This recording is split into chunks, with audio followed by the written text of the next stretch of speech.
mainit. Oh, 'di ba? Manghihinain ako dito kay Claire kasi nagpabili siya sa akin ng Luther. Nagpabili siya ng tawag dito ng takoyaki. Pahingin mo gusto. Yan.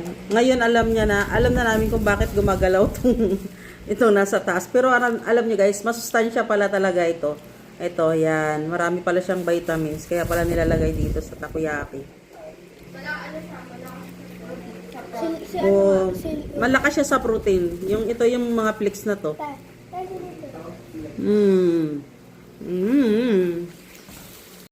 Yan guys, dahil na-curious yung aking bunso. Yan.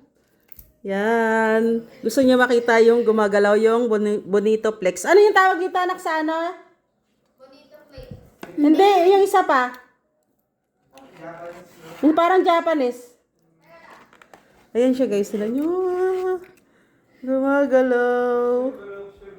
Oh, tingnan nyo guys. Oh.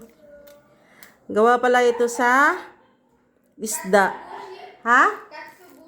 Ayun, katsubushi pala tawag dito.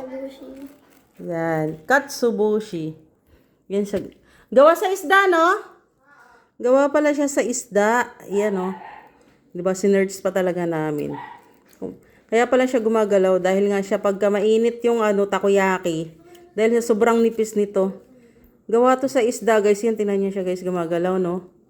Ayan, no? Oh, ayan, may magbabash na naman dyan. Syunga-syunga daw.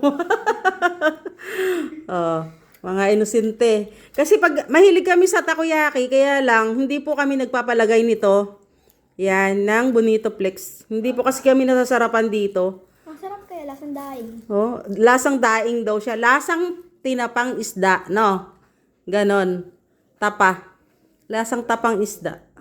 Tapa ba? Oo, tsaka yung amoy niya. Yan siya guys, tingnan nyo. Ang cute. Parang maraming uod. Yan siya oh. Yan, na-curious lang po kami. Yan, ano, alam mo na, Claire? Madilim.